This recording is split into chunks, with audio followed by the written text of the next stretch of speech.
अस्सलाम वालेकुम व्यूअर्स। सबसे पहले मैं आपको आज ये बताने वाला हूँ, आज हम मुलाकात करवा रहे हैं आप सबकी डॉक्टर फयाज करीम साहब से, और उनसे हम बीमारियों के कुछ असबाब, उनकी मालूमात लेंगे ताकि हमारे व्यूअर्स को एहतियाती तदाबीर के बारे में इल्म हो सके।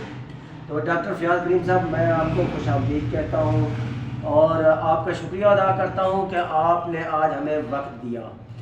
डॉक्टर साहब, मैं आपसे सबसे पहला क्वेश्चन ये करने वाला हूँ कि आजकल मच्छर का जो दौर है, मच्छर आम है और मच्छर की वजह से मलेरिया बुखार भी हो रहा है, लेकिन डेंगू बुखार भी आम है।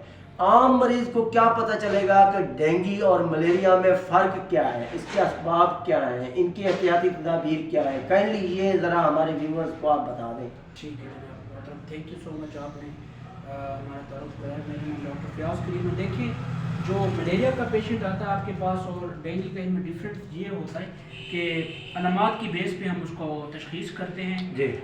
दोनों पेशेंट में फ़ीवर यानी कि बुखार की हरारत और साथ में उसको जो है ना रिगर्स एंड चील्स होते हैं, उसको लंबे जो आपके पास मलेरिया का बुखार होता है उसमें भी कांस्टेंट फीवर होता है, मुसलसल सुबह से लेके जो आपके पास जो डेंगू का फीवर होता है उसमें कांस्टेंट फीवर होता है, सुबह से लेके शाम तक मुसलसल बुखार उसमें रहेगा। यानी आप ये कह रहे हैं कि डेंगू बुखार में सुबह से लेकर शाम तक लगातार बुखार रहेगा, उसमें गैप नहीं है? गैप नहीं आएगा। जो मलेरिया का बुखार होता है उसमें पेशेंट को गैप आ जाता है, या तो वो पेशेंट कहता है कि मुझे एक दिन बुखार हुआ, फिर अगले दिन छोड़ गया बुखार, फिर एक दिन हुआ फिर छोड़ गया।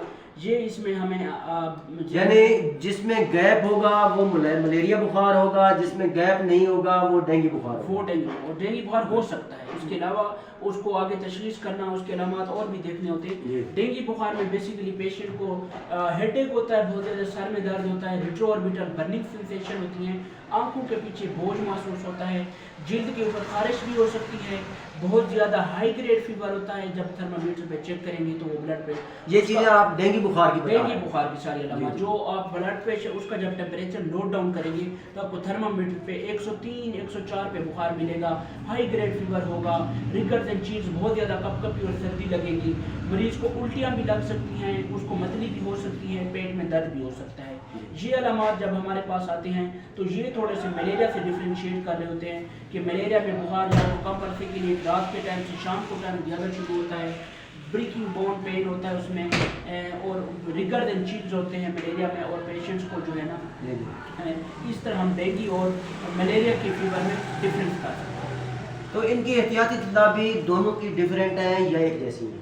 जी, इनकी एहतियाती तदाबीर और मैनेजमेंट में थोड़ा सा डिफरेंस आ जाता है, क्योंकि देखें जो मलेरिया का फीवर होता है उसमें हमने फिर आगे जाके इन्वेस्टिगेशन करानी होती है। उसमें हमारे पास ICT-MP एक टेस्ट होता है जिसको मलेरियल पैरासाइट आइडेंटिफिकेशन टेस्ट कहा जाता है। उसमें हम बेसिकली मलेरियल पैरासाइट डिटेक्ट कर रहे होते हैं, वो देखते हैं अगर मलेरिया पैरासाइट आ रहा है तो फिर उसके बाद 2 किस्म के टेस्ट होते हैं, थिन फिल्म या थिक फिल्म, कि उसमें मलेरिया की जो किस्में होती हैं वो कौन सी आ रही है। डॉक्टर साहब, इसमें मैं एक और सवाल ऐड करूंगा कि यहाँ हमारे देही इलाकों में शहरी और देही आबादी है। देहात में बैठे शख्स को अगर बुखार हो जाता है और जो असबाब आप मलेरिया के बताते हैं यही हूँ, तो उनकी फर्स्ट एड क्या होगी?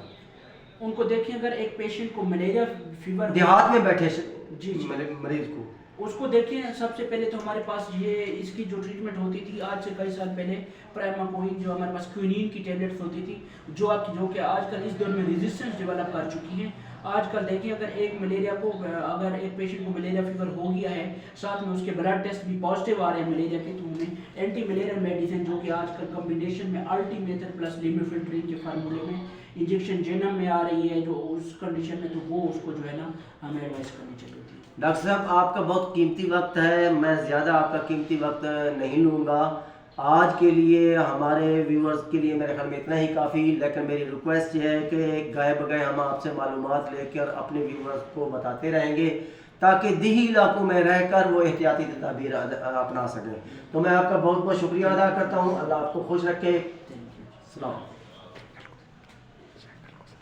तो मेरी रिक्वेस्ट ये है कि चैनल को सब्सक्राइब कर दें, वीडियो को लाइक कर दें, ताकि हर नई आने वाली वीडियो, हर नई आने वाली नोटिफिकेशन आप तक बर वक्त पहुँच सके। बहुत बहुत शुक्रिया।